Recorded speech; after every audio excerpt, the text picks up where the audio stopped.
Head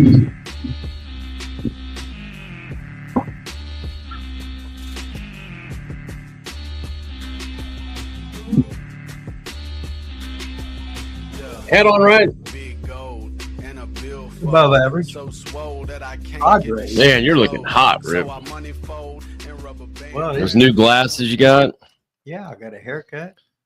Got a notification. We're live on YouTube. Don't get any better than that, does it? No. Heck no. Better get in here and make sure they can hear us and see us before we go get carried away, you know, learn from our past mistakes. Can you hear us? Can you see us? Nobody said anything, so Screaming Baboon said we can hear you loud and clear. Uh-oh. What about me? What about me? What about I'll be like a girl. Well, what about me? What about me? What about me? What about me? I guess I can't hear me good. Fantastic. Greatest ever. Greatest ever. Screaming Baboon from Australia in the house in green. Frank. Pickle Barrel's ass. Where you live, Frank? Have you told us before? You're an East Coaster, right? You have to be. Right? In green. Taliana in the house. Talk about Andrea. Who's Andrea, Rip? I don't know. Shane Parks in the house from Oregon. He is also in green. Going to be running errands. More listening than asking questions today. Man, Shane, what's going on? Needs to get with it. Come back, Shane. It was a movie, right? Yeah. Shane, you hit him with your gun. Drew Wilson in the house. In green. Wonder if Rip is going to the Rumble. Maybe next time. George Jetson in from outer space from under 2 feet of snow in the Canadian Maritimes. Wow. I bet Renee Duper's glad he's on tours in England or wherever he's at right now, and he's don't have to mess with the maritime snow. Patrick Young says, ready for class. The JMC's in loud and clear, he said. Loud and proud, I mean. George Jess says, what about Raven? I don't know about that. What's that mean? What about Raven? I don't know. Is that a question? I don't know. Vaughn, you gave Rip his glasses back. Yeah. Look at that. I got some. I have my contacts in today, so I got some. Look at that. We can match. Two geeks and glasses. Yeah. All right, today we got a big guest today. Rip should be coming in here pretty soon. Well, Charlie will be here about 10 after probably. Well, I just texted him and said 10 after. I don't know. Well, that's probably why he'll come in. If it was me, then exactly 12:10, I would come in if I knew how. Vito in. JMC's from Lexington, Kentucky. Is that Jim M. Cornette? James E. Cornette. Ah, James E. Cornette. That's right. Well, it's really his middle name's really not a E. Is it an M? Well, I don't know what it is, but he just said it because Jim Barnett was James E. Barnett. So he would emphasize the E. So Jimmy became James E. Cornette. It was a rib on. I was in Florida this last weekend. Rip got me a real American beer. Little Hulk Hogan got booed out of the building, but I drank his beer anyway. Well, it was the shits. It was awful. Really? Probably the worst beer I've ever had. I put it up there with like Hams or Schlitz or something like that. Schlitz was one of the. How about Ertles 92? Never heard of that one. Or Wiedemann's. Yeah. I just remember years ago when I was a kid, all the commercials was beer and cigarettes. But now they're not allowed to do cigarette things. That's too dangerous. Yeah. Had me a real American beer or whatever they're called. I went to Hulk Hogan's beach house, Hulk Hogan's hangout, everything Hulk Hogan. Well, you're on vacation about every I was hanging and bagging, thugging and bugging with Eugene and Victor, a.k.a. Nick Dinsmore and Apocalypse. I got to meet Apoc's new baby boy. He's got a baby boy. Got to meet Apoc's wife. Met the whole family, man. Wow. You was on far. Yeah. Met them all. Just flying around just for the weekend. Oh, it's snow here. I think I'll just go to Florida, hang out. Yeah, we were sitting in a like an outside bar area first, and APOC pulls in. He said, I just pulled in. So he had to walk down a side. So he comes walking down a sidewalk with 2 little dogs, a wife, and a stroller with a baby in it. Never thought I'd see that happen, you know? Well. Speaking of Royal Rumble, Rip, I got some spoilers here. Uh-oh. We cannot let anybody outside this show see this. This is top-notch secret. Yeah, I've seen that too on the internet, right? Nobody else can see this. So everybody out there listening, TV land, make sure you keep this on the DL, on the down low. Okay. Looks like CM Punk's going to be in there first. Glacier's making a return, Rip, in there at number 11. I don't know if you've seen Cocaine on no. He's a cane gimmick on the indies called Cocaine. No. Never seen him. He throws cocaine in the air. Great. Apparently he's making a big appearance. Gilberg's going to be in it. I don't know if you've heard of Penta. Penta just debuted on WWE a couple weeks ago. So besides Penta, they're going to have Hexa and Octa, it looks like. Well, they're struggling, ain't they? And then look at that, the winner coming in there. It looks like Eugene's going to be the winner, and Gilberg is going to be the runner-up, according to the spoilers. So when is that, tomorrow? Yeah, Mike Tyson's going to be in it, and he's going to eliminate both of the Paul brothers. Okay, awesome. Man. But you can't tell anybody. You can't let anybody know that, all right? I won't tell a soul. Did they put that on? Well, I wonder what secret super kayfabe guy found all the written instructions of the order and who's going to win and et cetera. I wonder what stooge that was. Well, I think it's all a rib. I know. I don't think Cocaine's going to be in there, and I highly doubt Glacier, and I sure know that Eugene's not going to win it, and what if he does? All that good stuff. Screaming Baboon starting this show off with a super chat for us, Rip. A little $2 super chat in. Says, how you feeling this week, Rip? How's the leg? Oh, it's all healed up. That's a rib. It's all healed. You going out running today, Rip? God, I wish I could run and wish I could jump. Man. So no, you're not going to? Or no, not going even with the healed up leg? Oh, yeah, it's all healed up. Right. All right. Thanks a lot for the I could just pull my pant leg up and show it off. I was passing that. I will pass on. That'd be a hell of a rib. You go, yeah. Might barf on the Thanks a lot, Screepy Baboon. Really appreciate it. Really appreciate it. Let's see. What else we got in here? Blah, blah, blah. Got that. I ain't corny. Ohio transplant to Lexington, JMC said.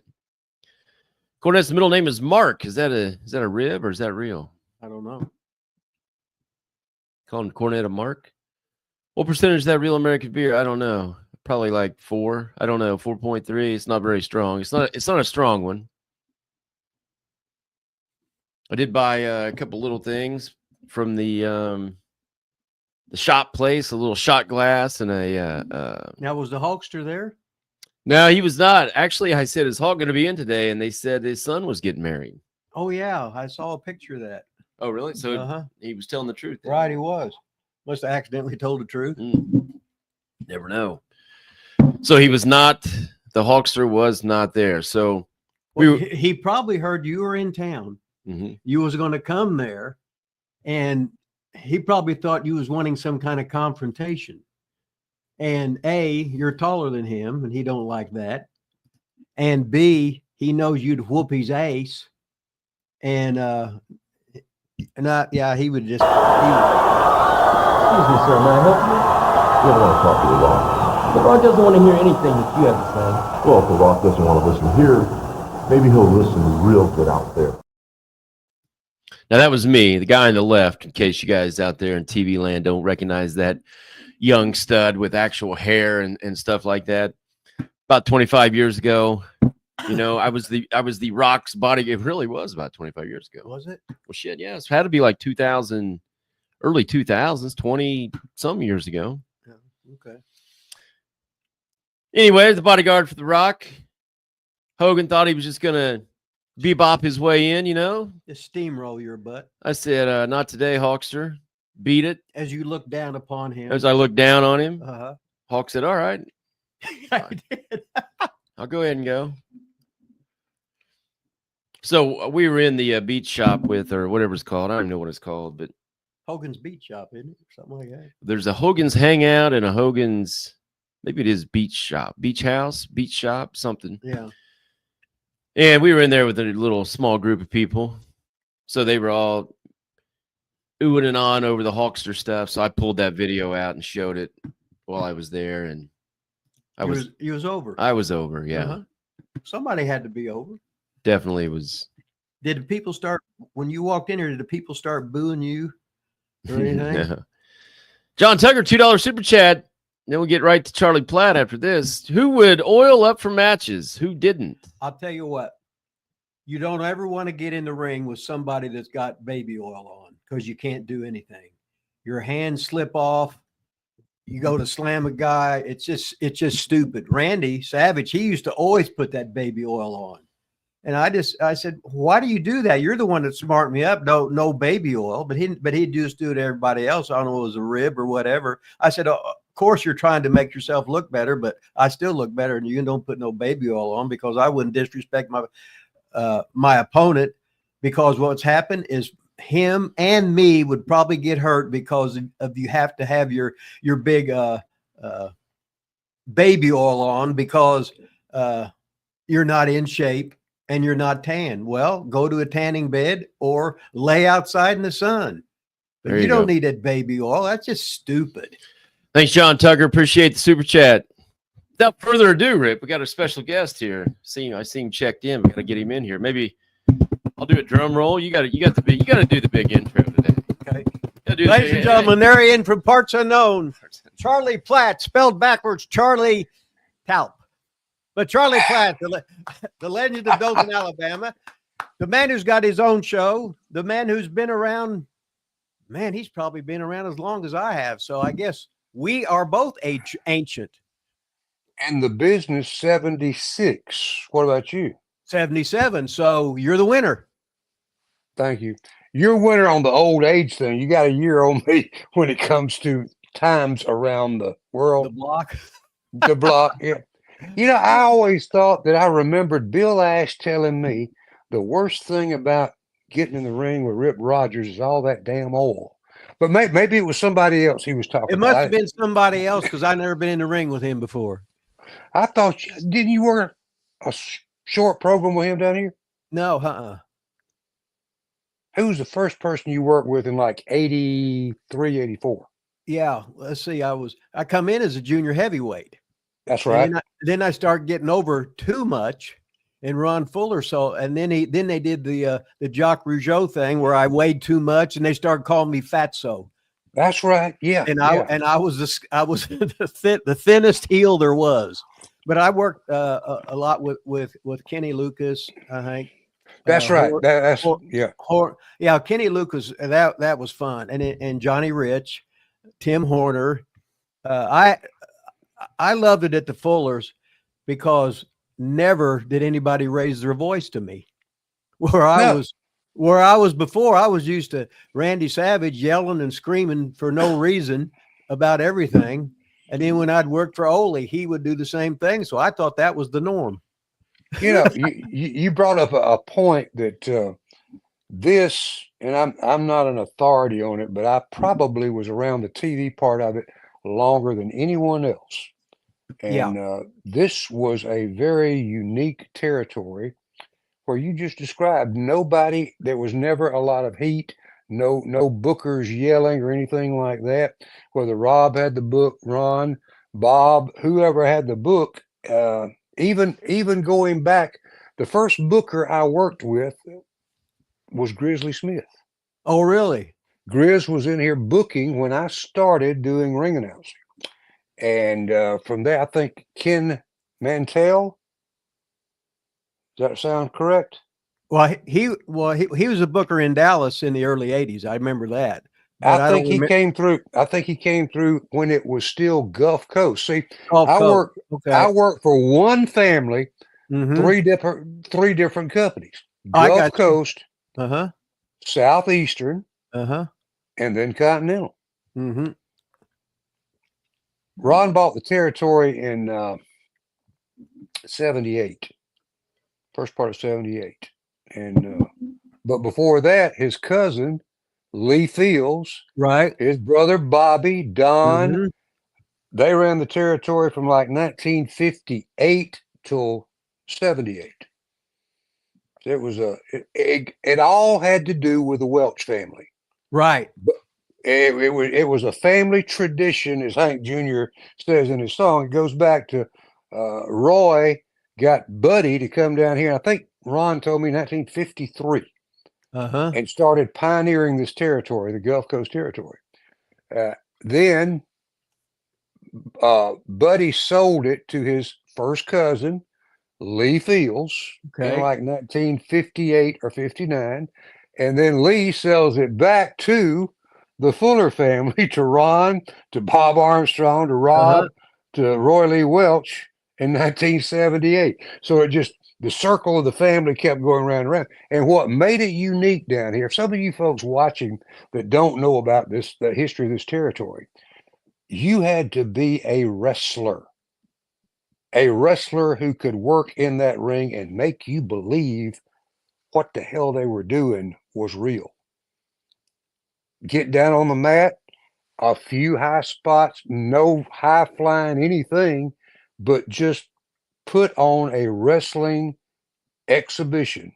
And if you couldn't do that, you couldn't draw money in this territory. You had to be able to wrestle. And I'm not saying this to be cruel or anything like that, but I watched it through the years. Special type peoples. Let's use Abdullah the Butcher. Abdullah the Butcher could not draw in this territory. In fact, an interesting thing that was kind of a long lost, swept under the rug deal, before Ron, Robert, Bob Armstrong, Jimmy Golden, and Roy Welch bought it as Southeastern in 78. And the latter part of 76, right after I got started in the business and wasn't even fully smartened up, Lee Fields made a deal with Jim Barnett to sell Gulf Coast Wrestling to Barnett and some investors. They sent an Atlanta tape in here, ran it 4 or 5 weeks. First house show drew 200 people. Oh, wow. Who was on the card? The Anderson brothers, Wrestling 2, Dickie Slater, Bob Backlund, Abdullah the Butcher, the A team of the great Atlanta days. 200 people. They ran some more tapes, brought it in a second house show. Didn't increase. And then they backed out of the deal. Well, you were used to the Southeastern style. Every territory is different. And when Exactly. when WWE tried to go to Calgary, they didn't even run. Then they left it dark for a long time. Then they turned people away the next time. They had to forget the old, be starved for wrestling, and then you eventually accept it because the other one was the only show in town. The biggest problem with this territory was talent. The talent problem was they didn't want to leave. My gosh. Yes. This was heaven on earth Yes. to a journeyman wrestler. Right. Your longest trip was maybe 180 miles. Well, that's not count when you went to Birmingham, right? You're just talking about the original thing. Yeah. Well, Birmingham wasn't, but what? From Pensacola wasn't, but 250. was that far? Yeah. Okay. Well, that's your longest shot of the week. Uh-huh. The rest of the time you're on the beach, laying around on the beach, having a good time. About 2 o'clock in the afternoon, say, well, we got to go to Mobile. Yeah. About 4 o'clock, go in the house, get dressed, go to Mobile, work. Up the next morning, back on the beach again. Then Wednesdays you're off, so it was just a dream come true Right. for someone who came in here and started drawing money. You were hot as a firecracker down here. I mean, of all the heels that I get asked from time to time to rank different people and how they drew. You were right up there. Your size, your style, all fit so well, and you could get that heat. You didn't have to. You didn't have to do anything crazy to get the heat. You were just a natural bleached blonde heel that Yeah. could get Brenda was with you. You didn't really need Brenda. You were a heat source. But I made her the star. You did. I mean, Uh-huh. but you were the heat source. You were the fuel for the fire, so to speak. And a lot of people ask me who did this, and I look, and there was so much great talent from 1976 when I started till it all ended in 1989. Mm-hmm. Look When were at you the there, Rick? roster. I was there. The first time I went in there, I'd left ICW and I went down there for a week. That's right. And Ron put me under the hood to do jobs before I was going to go to Watts territory. Now, Tommy Rogers was in there. So That's right. and he had just come in, and they said, well, you can't be Rip Rogers. You're Rip Randall, because he didn't want to have two Rogers on there. Right. That's right. So, and then after about 2 days in the hood, I took that sumbitch off. I couldn't take that. I couldn't breathe. I wasn't used to it. Forget this. So I just started laughing. But what's so unique about the Southeastern Territory, you had the nucleus of the Fullers, the Armstrong, Jimmy Golden, and then Jerry Stubbs. You had all these guys. But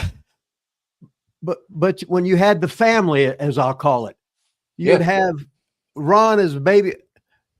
It would be the same guy. They would be, if Bob Armstrong, you could come back 3 years later and the same guys are in it, but all the baby faces are now heels and all the heels are now baby faces. And it worked so good. Yes, it worked so good.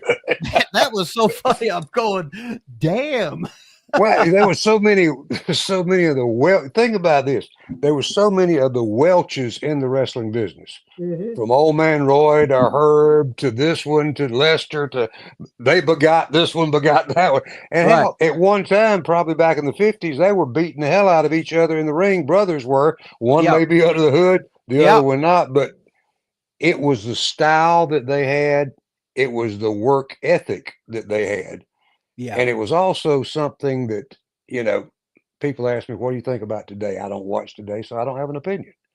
But there was psychology. there was psychology. All journeyman professional wrestlers that were successful, you were one of them, Rip, were psychologists as well.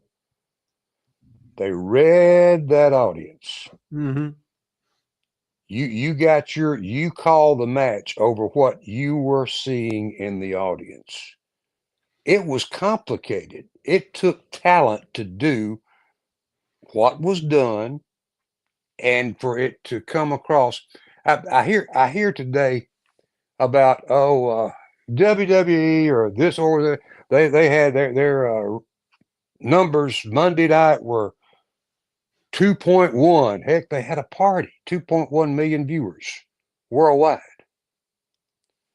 Back in the day, folks, Ron and I one day sat down and just we talking.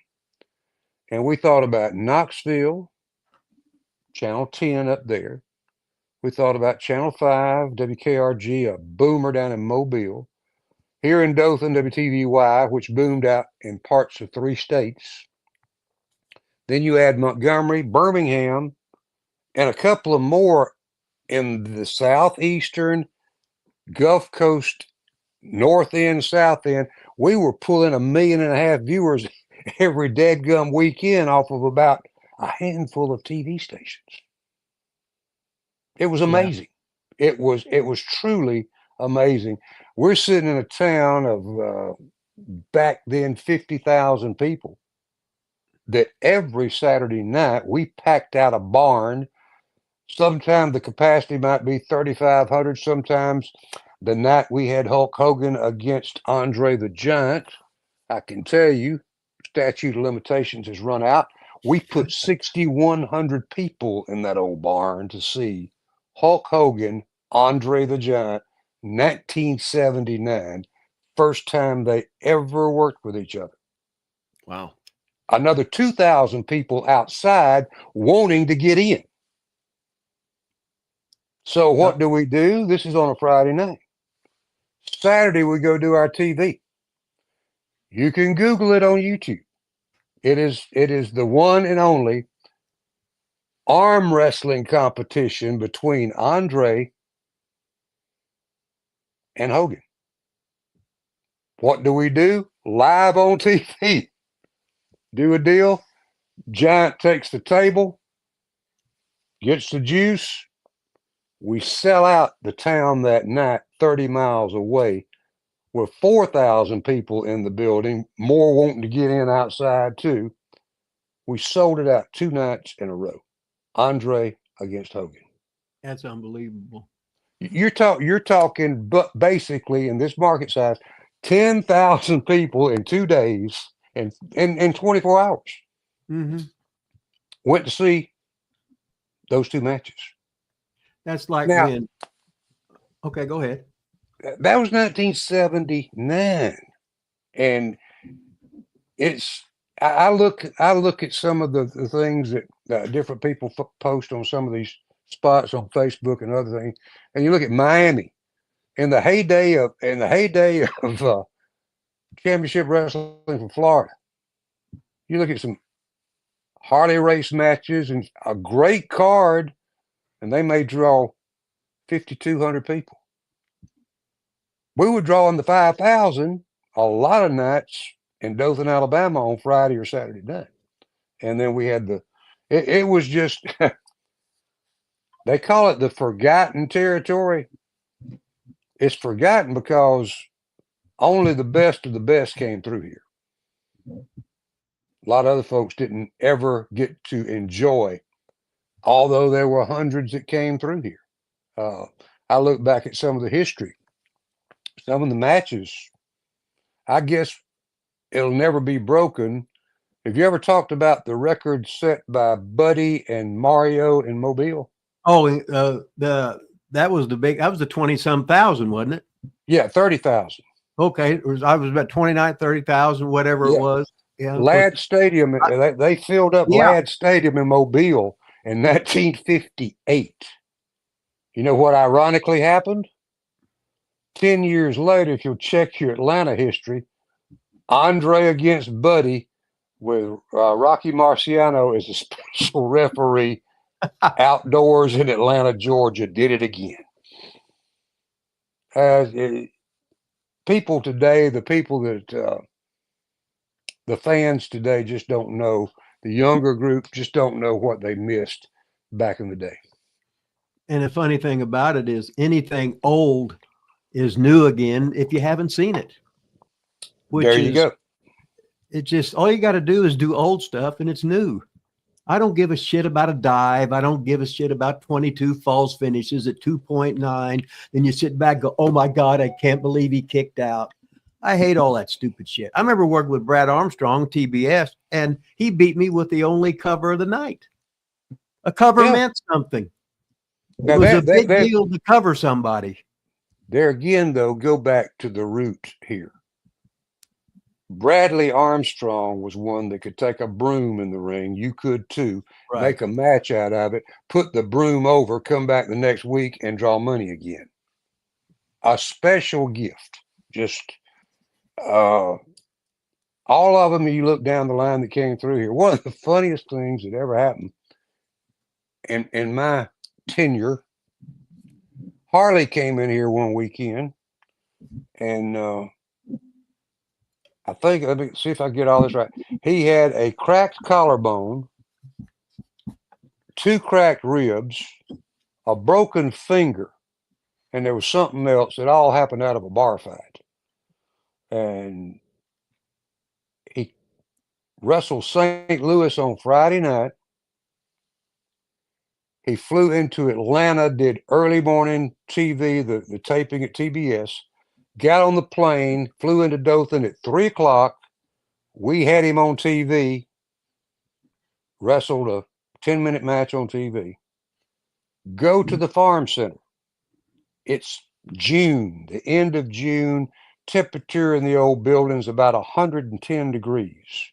Now, a lot of folks will think, oh, he's just making that up. But I think I have the choir sitting here with me today that will say he's telling the truth. It was now 100. This is when they got all the horse shit on the floor from the dirt floor, right?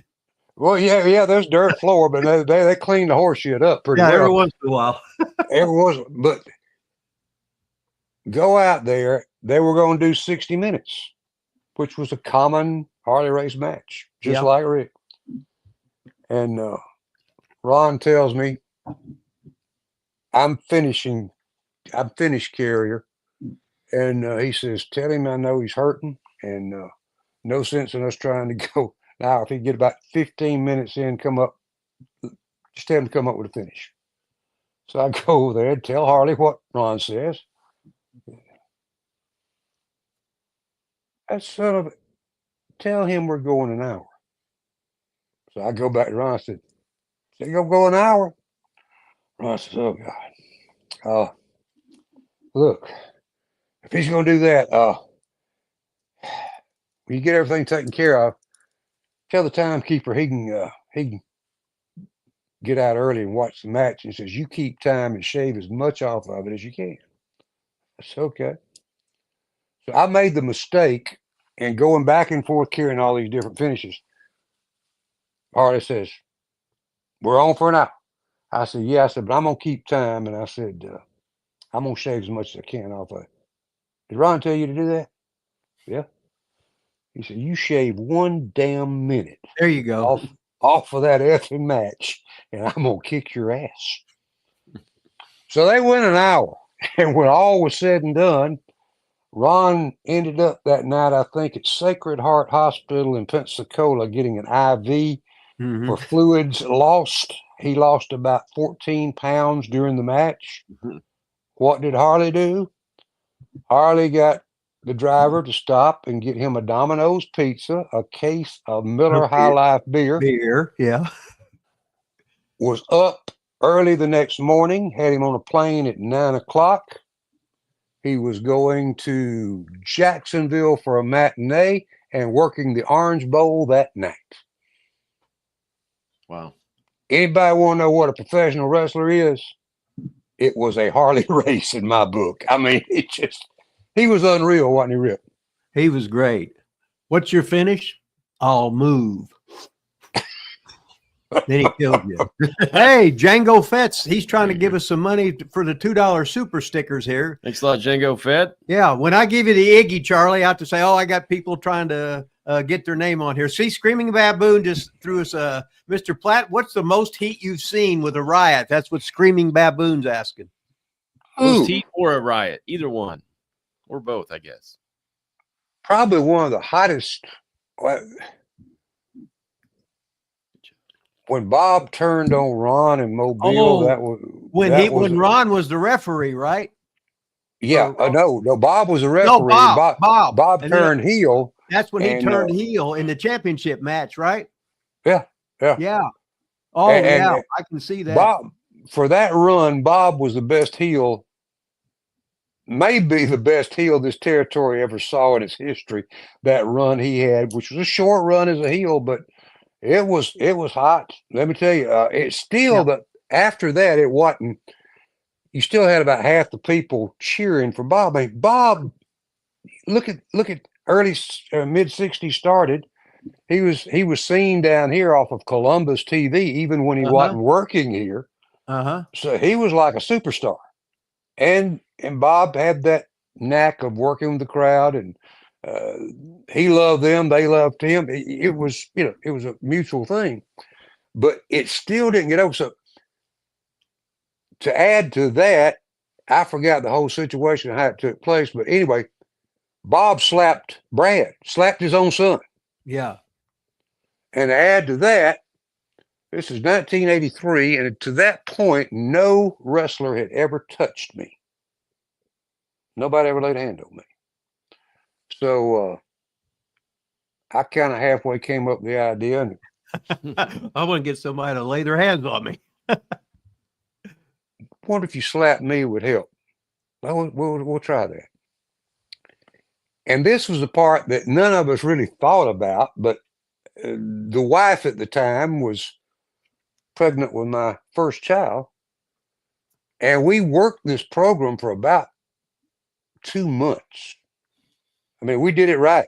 Bob would come out on the set, and he and I get into it, and I'd just get up and leave, leaving Rick Stewart to deal with Bob. So one day, it just happened to be the day after my first child was born, and me being a somewhat of celebrity on wrestling and having a #1 radio show in the market and a whole lot of things, and working there in the building at the TV station, the radio station, they had it on the news that night, the Friday night before this happened on Saturday, that in fact, John Williams led the news with us. And before we get to the news, our friend and co-worker Charlie Platt became a father this morning at 8 so-and-so.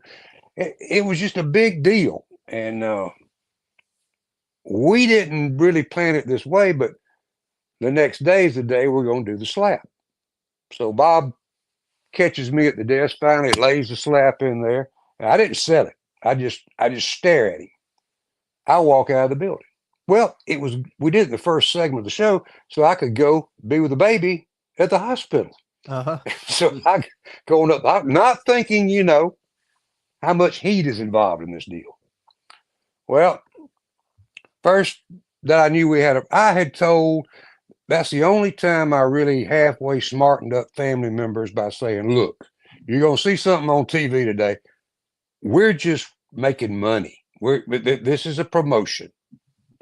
And but I didn't think about the general public. And the first time I knew we had a problem, the assistant administrator of the hospital, when the tape was playing back, called the room and said, Mr. Platt, you need to get with the TV station and tell them to announce not to call the hospital. Everybody knew we were at the hospital with the baby. So folks started calling. So many called, it shut down the whole 792 circuit in the city of Dothan. You couldn't, if you were a 792 number or calling, you couldn't make a call.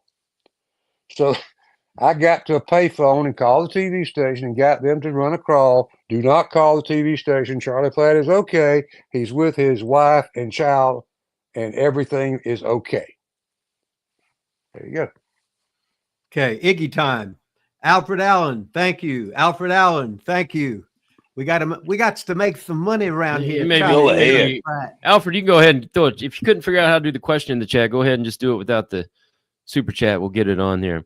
I got a question on you. What about the no sell? Was that part of the deal, or you just no sold the slap on accident? Did he tell you to no sell it? He told me no sell it. Did he?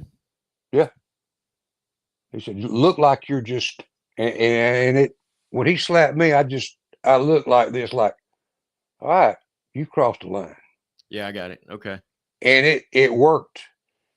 The next time I knew we had a problem, some members of a National Guard troop who had been drilling that day come to the hospital, to the maternity ward, wanting to know, could they see me? And they wanted to know where Bob Armstrong was. They were going to go kill him. I mean, it was I called the Sheraton, check on Bob. Bob wouldn't hardly talk on the phone. He said, there's folks calling here trying to kill me. I said, Bob. So it was so bad when the tape bicycled and Rip knows what I'm talking about. 2 weeks or a week later into Birmingham, it was so hot up there, a guy pulled a gun on Bob. And Bob comes back about the third week and says, you've got to come back to TV and you got to slap me on TV. You got to take some of this heat off. I said, wait a minute, hold it. It don't make any sense for a 170-pound announcer to slap a 230-pound professional wrestler. We got to do it. And we did. And we brought Ron back in the process, who had been out with an injury, and it blew the roof off of this place. In fact, for 2 weeks, Bob worked with different people. Didn't even work with Ron. Worked with different people. And they would beat Bob in the ring, in the middle of the ring. In fact, I was part of that deal. I would walk around in the different buildings, and Bob would be looking at me, and then somebody would roll him up. And it lasted about 6 months, and he was hot as anything has ever been. And there's been some pretty hot heels down here. Pretty good ones. So we have that question now. The question was, what made Austin Idol so hard to work with? Was he hard to work with? He said, did he not treat you well? Is there a story behind that? There's probably a story. Yeah, I've always been honest. Certain people, there's very few, but certain people in the business, I just didn't care for. And he'd be on that list. Got it. Well, can I throw something in here, Charlie? Go ahead. It's your show, Rip. Oh yeah, I forgot. When I was leaving, I worked a 10-week program with Austin Idol. And the last couple of weeks I was coming from Atlanta. I had moved over there to Miss T's house in Atlanta and was making the shots from there. And Idol in the ring, he couldn't do very much. But I did exactly what he could do. I played to every strength he had.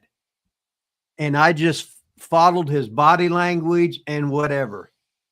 And we did really well. And we did so well. Ron helped me set the program up. He said, no, we did this 3 years ago, something like that, leading into this, you know. So he was like a human encyclopedia in the brain, and he was just telling me this and that. But then we had a loser leave cage match, and I lost. But then we found a special stipulation. I had to have another one, and we did it again, and I never beat him. I hardly ever got any heat on him because he had registered, but he didn't want to sell. But as long as the houses stayed up there, I didn't give a rat's ass. Yeah, because we always had Brenda in the corner where he could spank her, or put a pie in her, or whatever the deal was, and that always evened it out. But when I worked with Austin, I learned how to work, not wrestle. I learned how to do nothing for 20, 25 minutes and hardly do a thing except threatening this, that, facials, body language, intensity, doing this and that, then oversell everything and be the biggest chicken shit heel there was. But I enjoyed it, and I learned a lot working with him. Well, you did hit him over the head with a wooden crate and paint his put lipstick on him and that was all that other stuff. Yeah, because he did let you do something. Well, first of all, I was out of the country, and I just happened to come in after Boris. He beat Boris in arm wrestling. Then I hit him in the head, and he sort of registered, but he still did the Idol bow up. He did for a while until you hit him again. Yeah, and I really bashed and him. Broke it. Yeah, and I broke it. Let me mention too. There's so many people you need to mention when you talk about this territory. But when you talk about the heat factor, what was one of the biggest heat factors? Another couple of guys toward the end of the territory as Continental that created more heat than anyone else was Tom Pritchard and Dirty White Boy. Uh-huh. The hanging episode. Have you ever seen that? Now, who got hung? White Boy and White Girl hung Tom Pritchard on TV. Yeah. Well, Gordon and I working together. Uh-huh. You need to go to YouTube and look at that. That was, and then a couple of 3 or 4 weeks later, White Boy nails him in the farm center in Dothan. We were doing TV there at the time with a gimmicked beer bottle over the head. They had it going pretty well. There were a lot of contact, people trying to get in the ring, things like that. Those are two of the hotter things that got the fans going. Bob Armstrong turning heel, and then that deal with Pritchard and Tony Anthony. And again, two great workers, two guys who could wrestle and get down there and give the audience what they wanted to see. And the audience, as Rip brought out so vividly a little bit earlier, the audience down here wanted to see wrestling. They didn't really, you talk about Idol getting over. His mouth got him over. His style of work did not get him over in this territory. He was not capable of doing what was necessary to be a good wrestler / worker in this territory. And you had to really get over, you either had to have the mouth or you had to have the talent. And if you had both, that was even better. You had both, Rip. I mean, you get heat with me doing an interview. No, not really. You're so easy to work with. I was asked the other day, said, who was more intimidating than anybody else when it came to interviews? Who do you think my answer would be? Joe LeDuc? Close. Okay. Close. Joe was such a good worker. I was always scared of Joe. Oh, listen, Jody Hamilton, under that hood. Yeah. That voice, that delivery he had, the way he would sit there and make you hang on every word, and you listen to the tone of that voice. Hell, I'm working with him, but he would make me just kind of, ooh. He made a believer out of me. That was his great talent. He was a great worker, but he could make a believer out of you with that microphone. Yeah.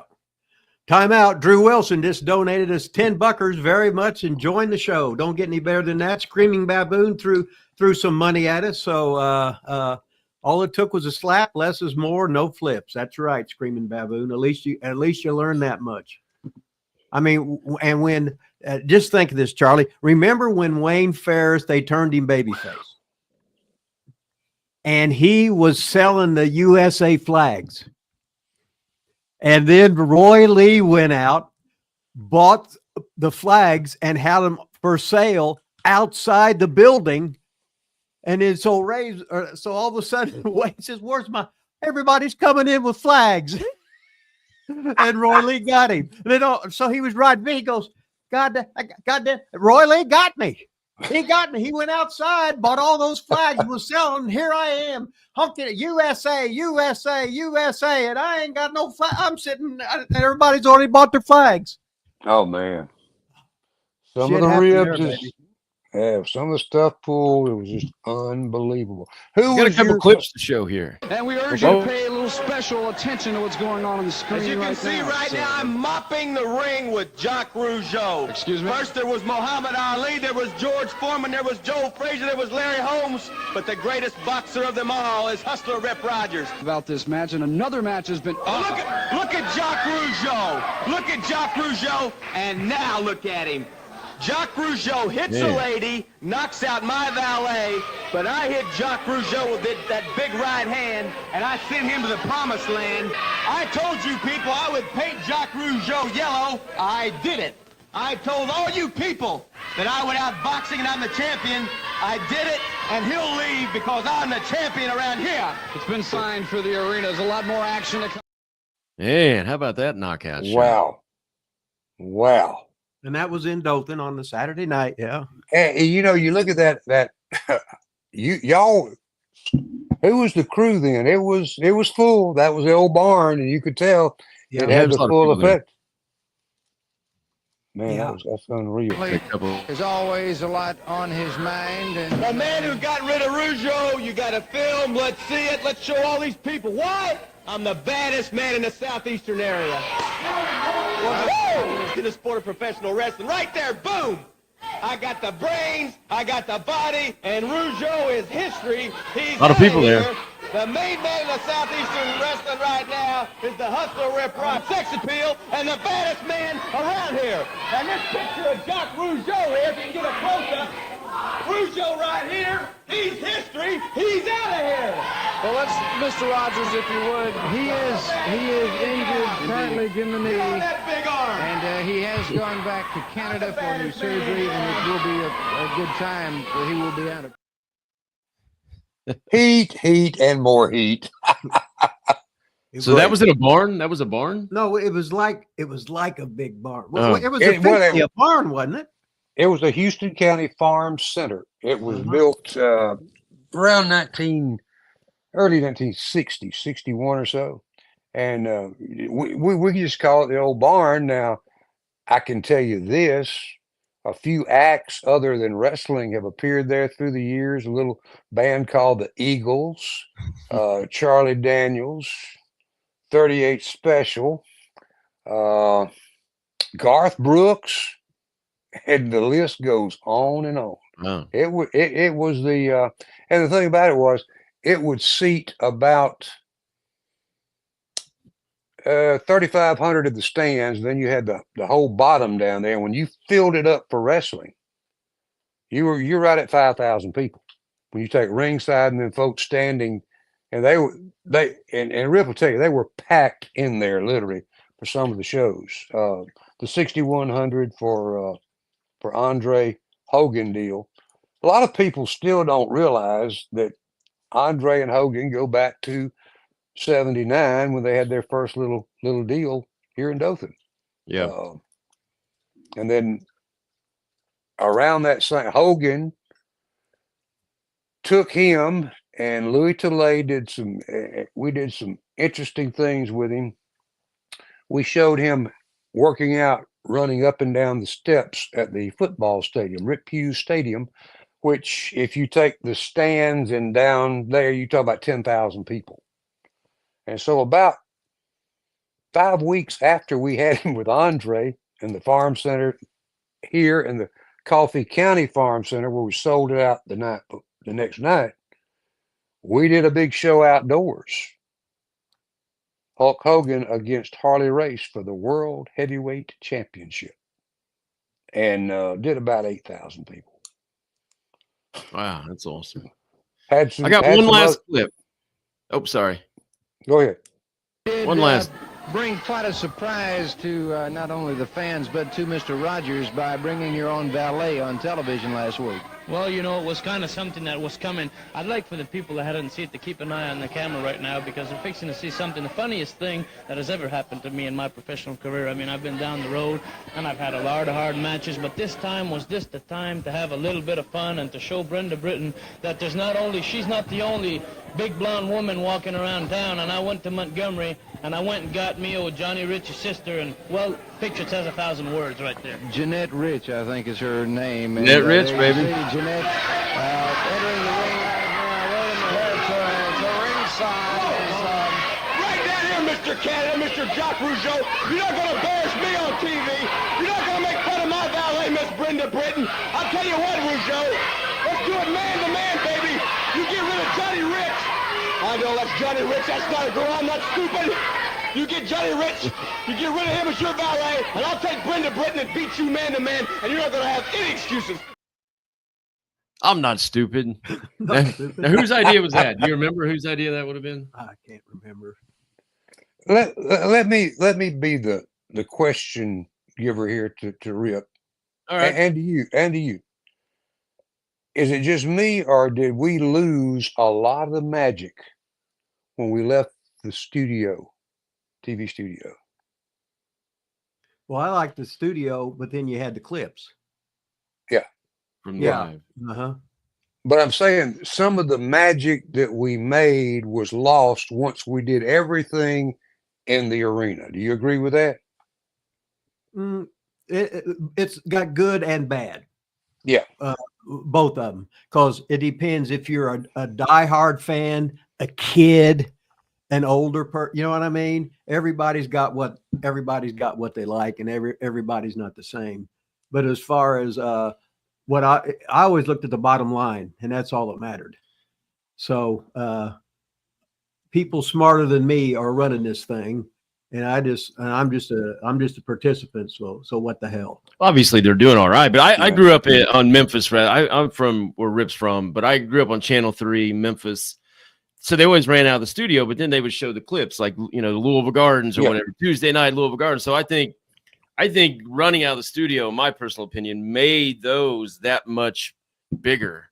Like now they're all arenas, but back then, man, the Louisville Gardens meant so much more because you see the little studio show on a Saturday morning, but the Louisville Gardens, man, that was like Madison Square Garden, probably. You know what I There mean? you Like go. that was just huge. Yeah, when you went to the arena, I think the fan out there watching, and you know they'd mention it to you.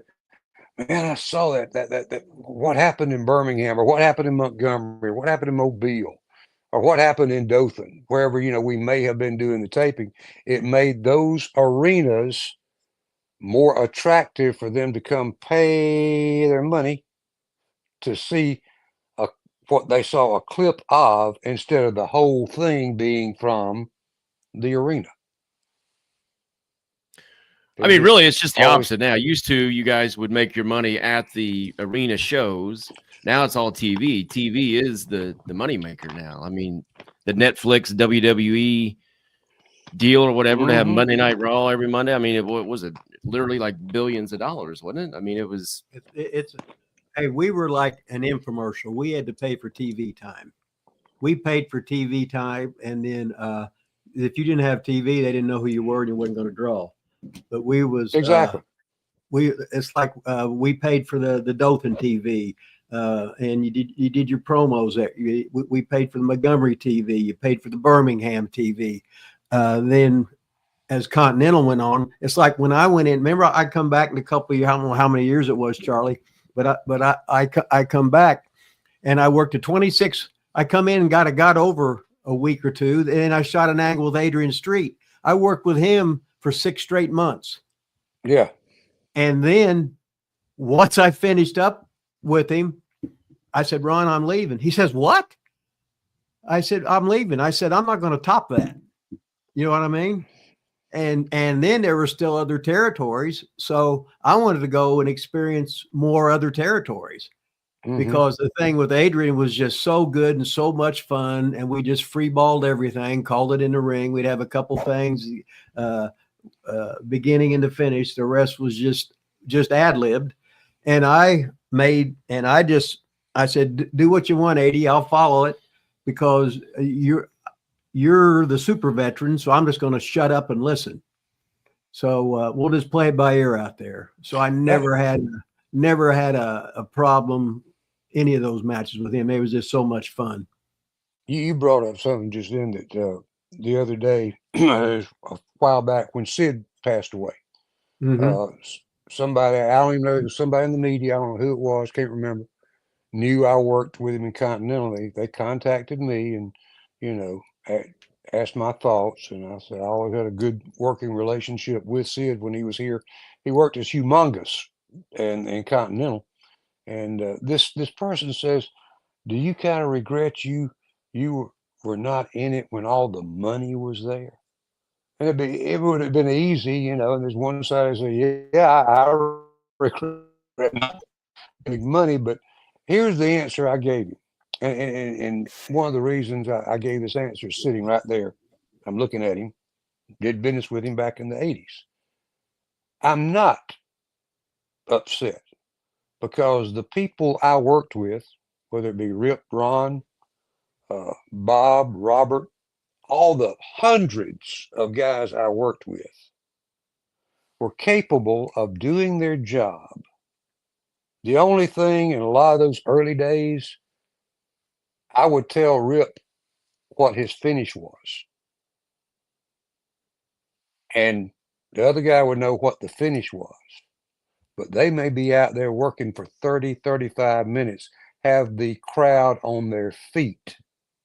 And what they did for that 30 minutes, the finish was about 30 seconds. But for the other part of the 30 minutes, they use this right here to work with each other, call the match in the ring. And that's something I don't think has happened in several years. Am I correct on that? Well, today the referee's wired, right? So Yeah, here, I mean, first of all, the agent gives you a script. Never in my life have I got in a ring before a match. And when I was at OVW and I was the no good asshole that taught everybody had to learn to do an hour of Broadway. Everybody, if you was in the ring and I'd come in, they got the hell out of there. That wasn't allowed. And if I'd seen you do that before, when what I'd have on the board is a spot show, all of a sudden you go to the ring, but I send another guy to take your place. So if you had any pre-planned bullshit, it wasn't going to happen. Then I'd tell the ref, tell him to switch roles. Then eventually they got it. They were forced to learn. yeah, but that was the way of life back in our days, and it was something that, you know, I was proud of. I never read a teleprompter.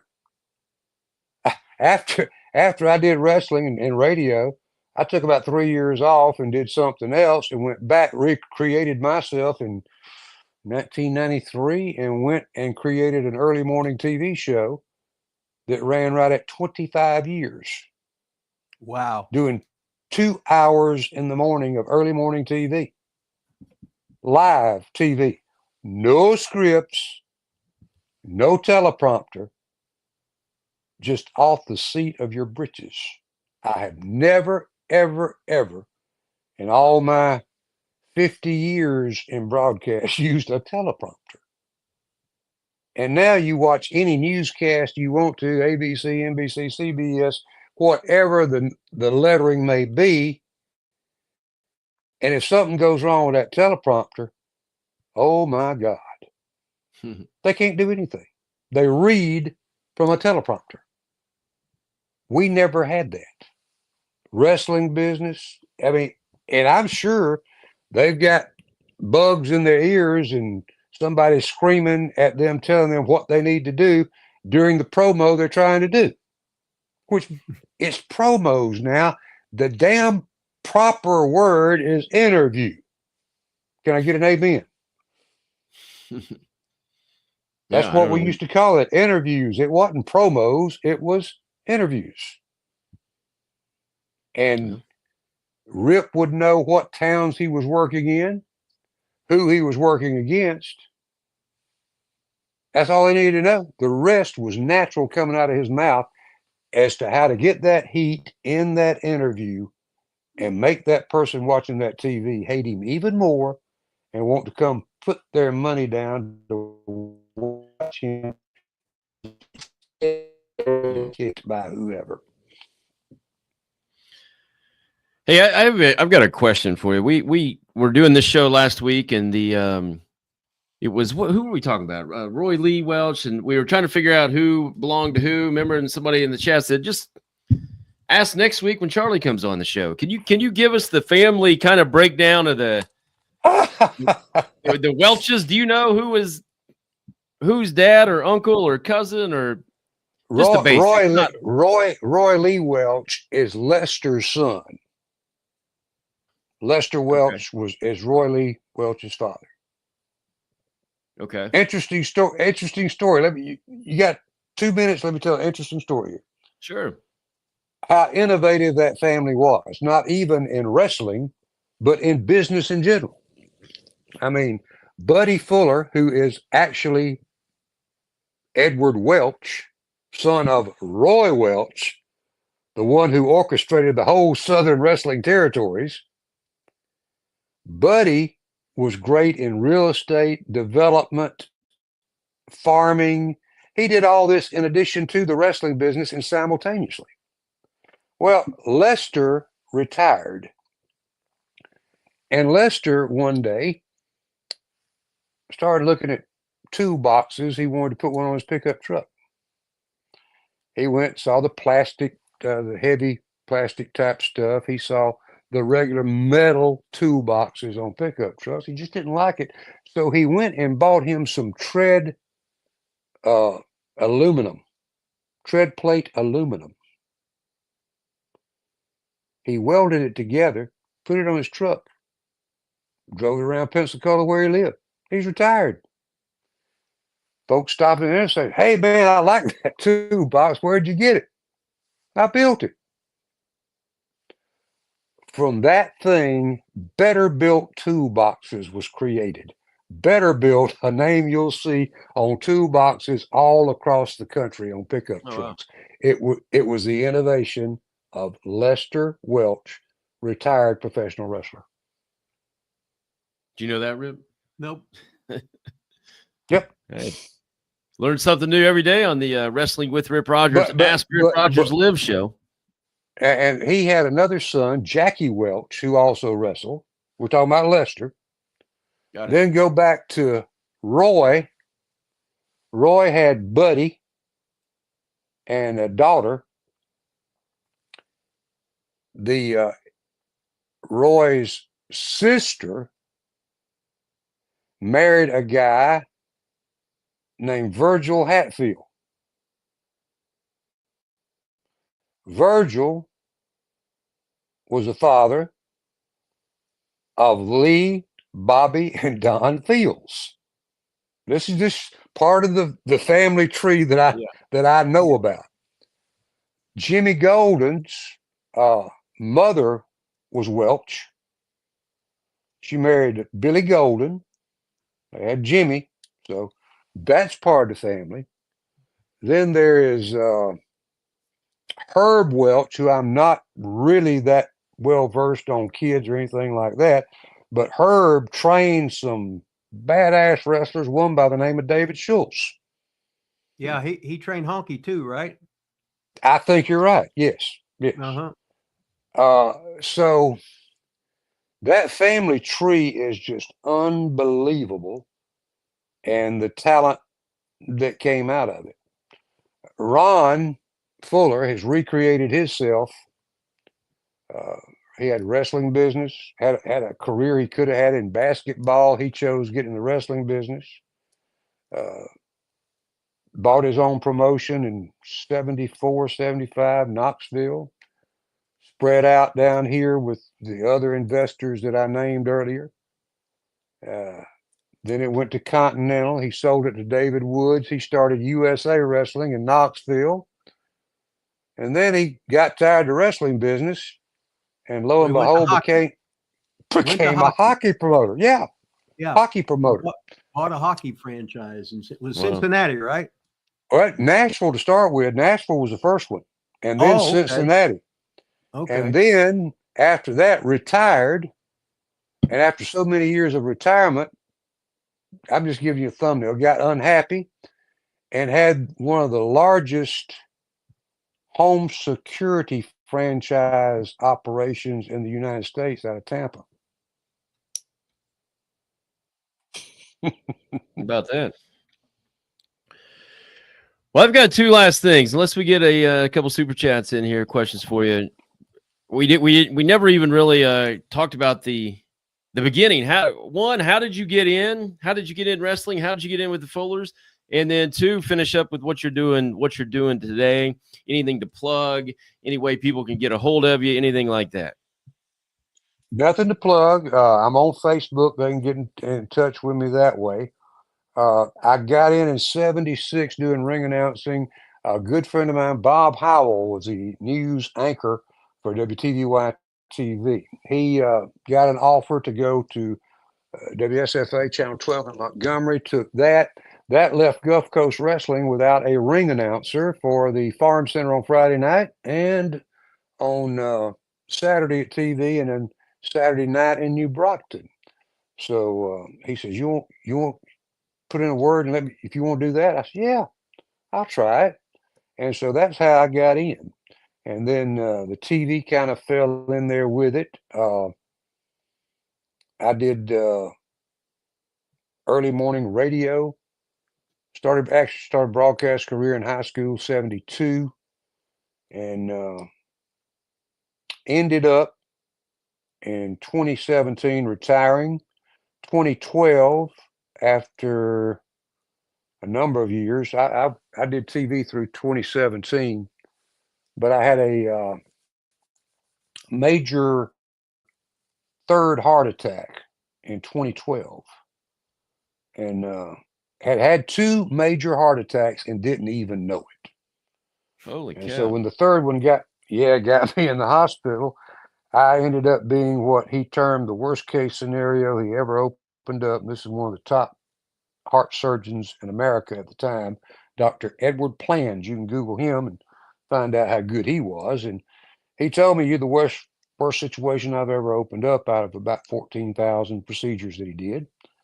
And when he did the surgery, there were only 3 arteries he could do anything with at all. The rest had calcified, turned into rubber.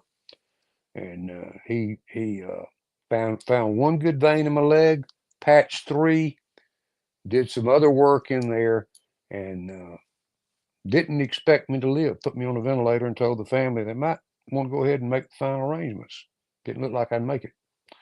And good Lord had other plans. First time I actually talked to him, he walked in the room. Interesting point, he was dying with pancreatic cancer when he did my surgery. Holy shit. Yeah.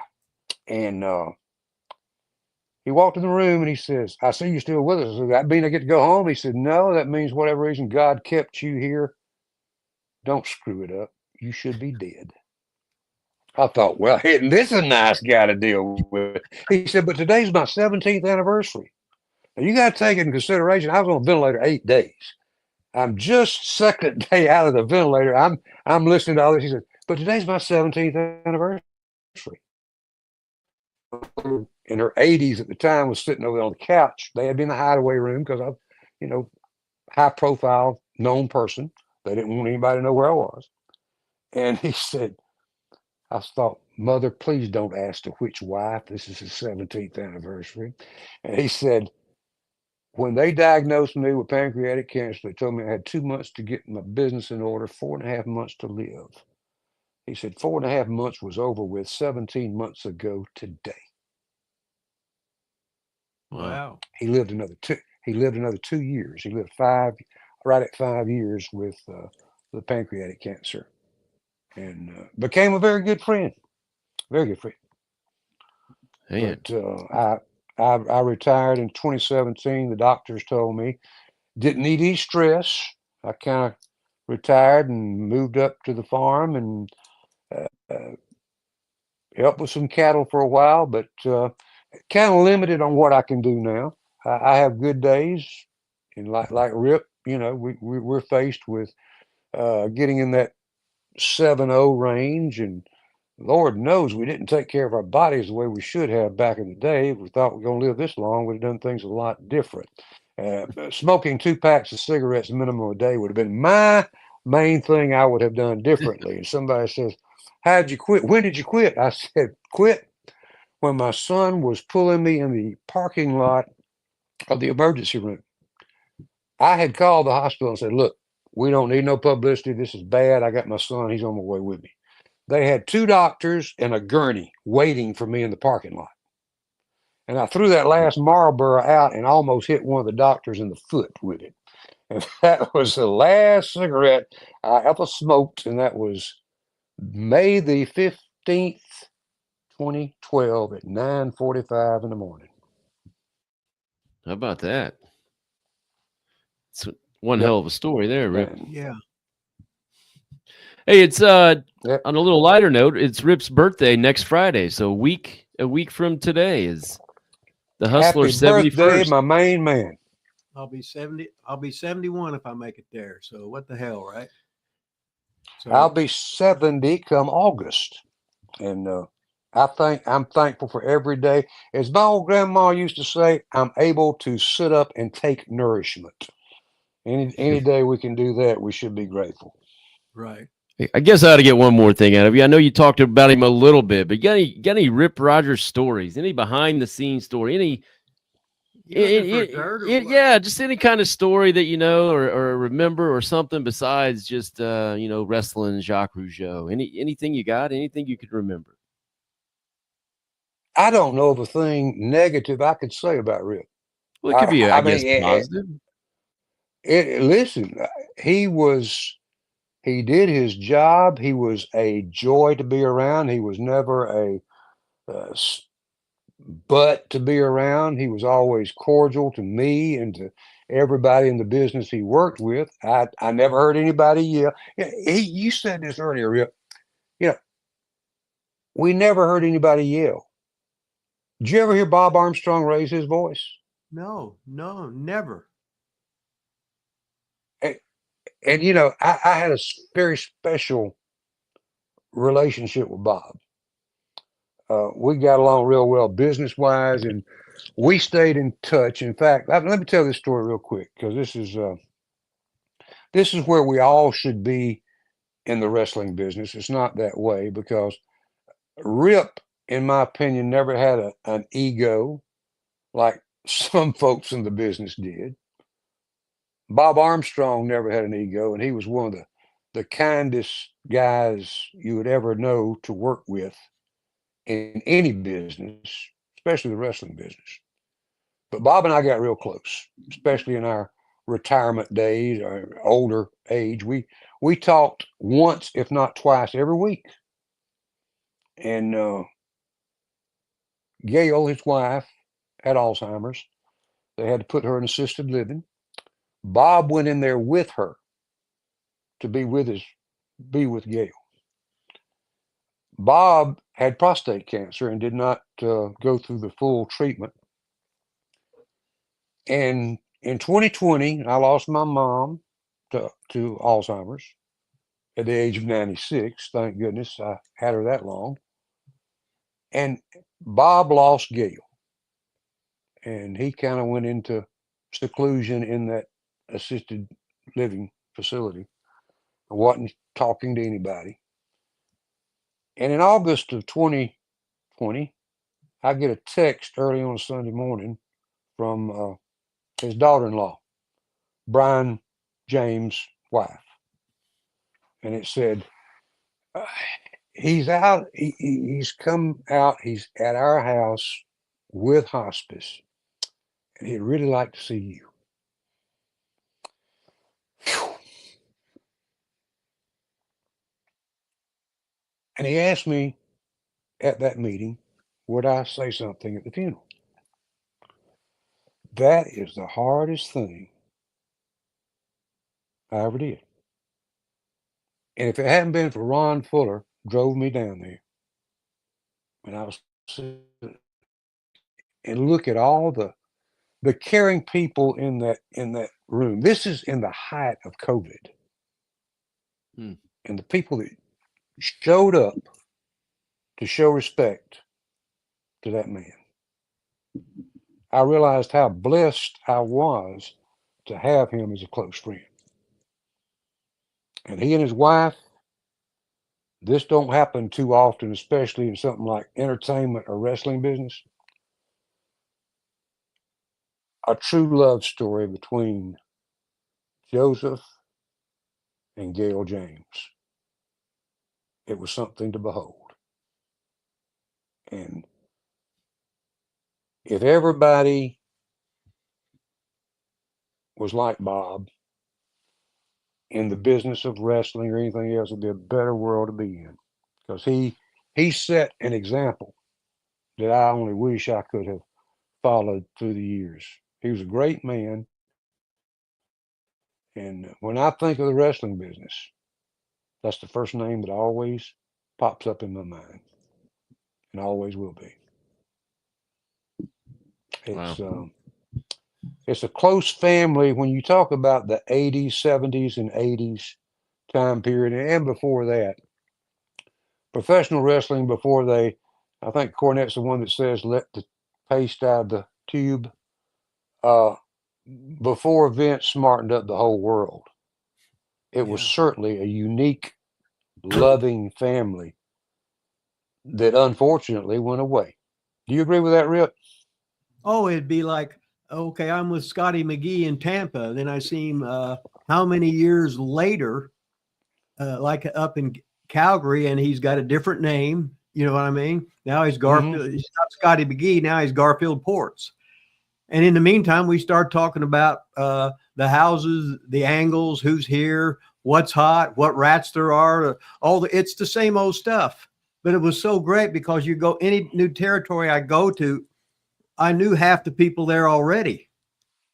So, but that's like the first night I come in for Fuller. I was working. No, that was with Watts. I was working with our crews. He said, "Hey," I said, "I just come in from Pensacola." He said, "I just come in from Portland." I said, "Okay, we got to go 20. I'll do some Buddy Rose shit." He goes, "Huh?" I said, "I know. No, I was Buddy's partner." He goes, "Oh, this is easy," and it was so easy because you knew all that stuff. Oh yeah, and it's a lost art now. It's never going to come back. No. But if you get with the old guys, your shit looks good. You don't do too much. I have a lot of people that say, "Do you think he'll ever come back to Dothan? You think he'll ever be like?" I said, "It will never, ever, ever, ever be like what you and really through YouTube and some other platforms, a younger group of people have now associated with the 80s, the 70s, 80s, and early 90s of what's available from the territory days of wrestling, and they want more of it, but it won't come back. Enjoy what's out there. And if you do have a tape that you haven't seen on YouTube that I'm on or Rip is on, please get in touch with us because we would love to have it in our collection. You know, we never made pictures of each. Ron Fuller and I talked about this a couple of years ago.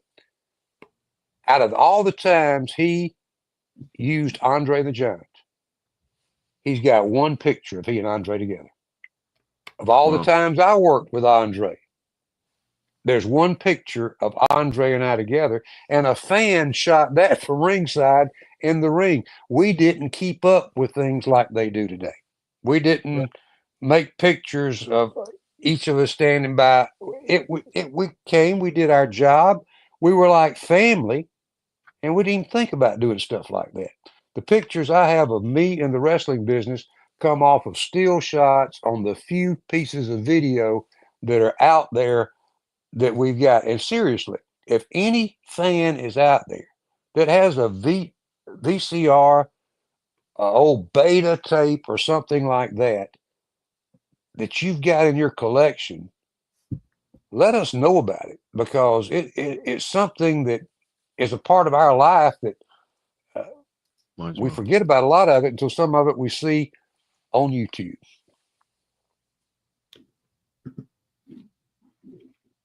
Got it. Well, I think we're going to let you get out of here. Really appreciate you coming on today. Any last words for Charlie, Rip? It was nice to see you, Charlie. Nice to hear the golden voice. I could sit and listen to this shit for 10 hours, but it ain't going to happen today. Thanks for being on here. And I was just sitting here and listening the whole time, because it brings back all these memories, and you bring back stuff that I hadn't thought about. I hadn't remembered. I hadn't thought about it since then. You remember Arn Anderson in the territory? Were you here when Arn was he was? He was one called Jerry Stubb P-Head. He lived over there with Scott in one of them fourplexes. I lived one of them fourplexes, and Rotten Ron Starr, he lived underneath me in Golf Breeze, right? And then Jerry Stubbs lived down the street. We go sit out at his hotel. Do you remember a certain time on TV that he worked with Bob Armstrong? He was on his way out of the territory. He worked with Bob on TV. What happened? I wouldn't remember that. I think. See, I think it's probably when he was going to go to Watts' territory. Something about a hairpiece. About the hairpiece. Talked about it on our show. We were talking about it with Arn. I was talking about Jerry stuff. Yeah. Jerry stuff. Oh yeah, the bullet pulled Arn's hair, and then he tried to put it back on his head and everything. Yeah. What happened? This, you got time for one more quick one? This is good. This involved Ric Flair. Flair was at TV that day. The angle was Bob was working with Flair all the way around the territory, Indian strap match rules. What happened was Bob's working with Arn on TV. Arn, like our good friend Jerry Stubbs, had a receding hairline early in life and did a little patchwork, shall we say, to overcome that. And it was actually tacked in 3 places with a stitch type thing on his head. Bob does this deal, you know, when he back in the corner, do the deal where he come up with the, like the shot of the karate shot. He had the tape on his fingers. The tape hung in that little hairpiece and ripped it up. And when it did, you're right, Bob, Arn tried to put it back down, but he got juice from where the stitch was. There's blood coming down. So Flair and I are at the desk calling the match off of the monitor. And this dumb redneck made the biggest mistake of his career.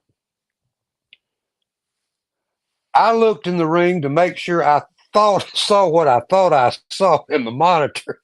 Flair did the same thing.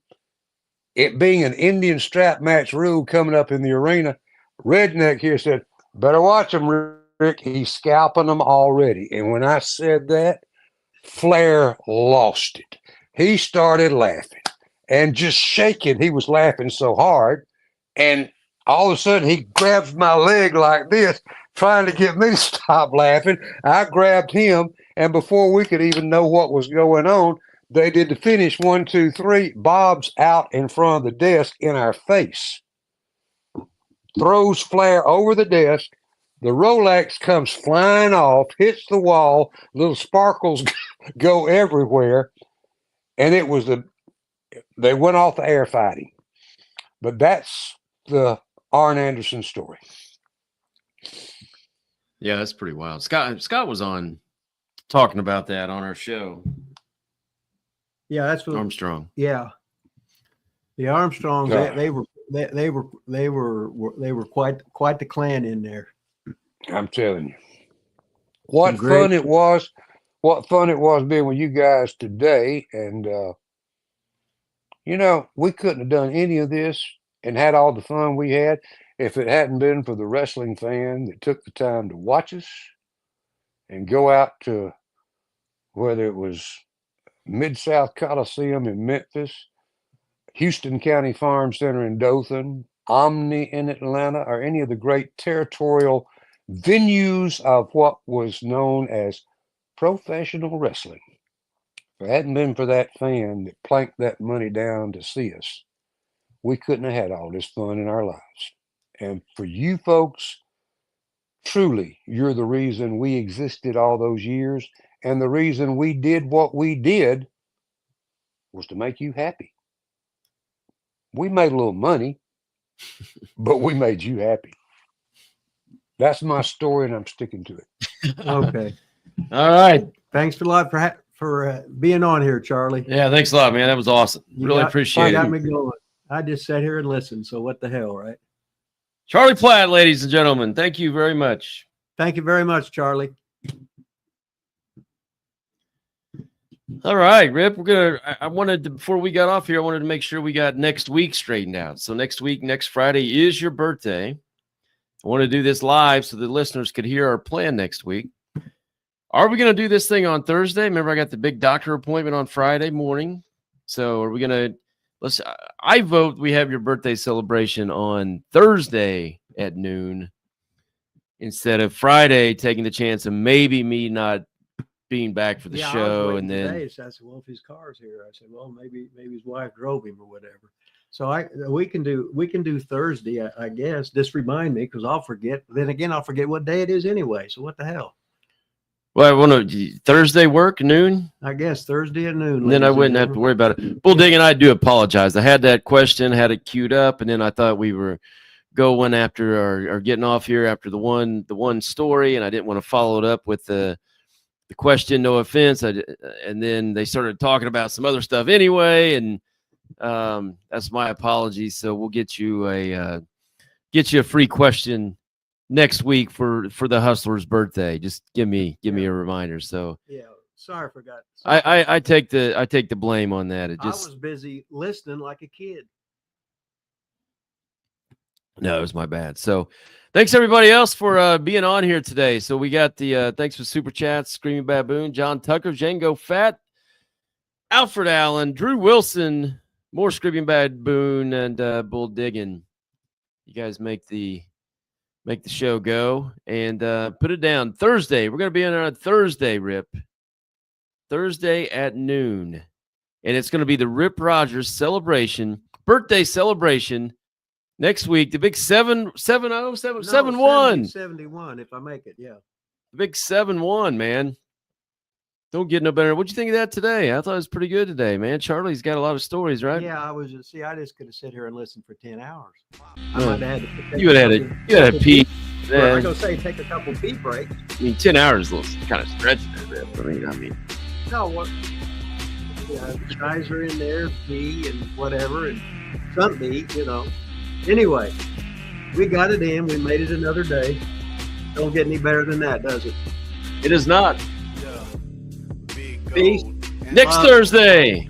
Peace and love. That's what Rip's all about. Yeah.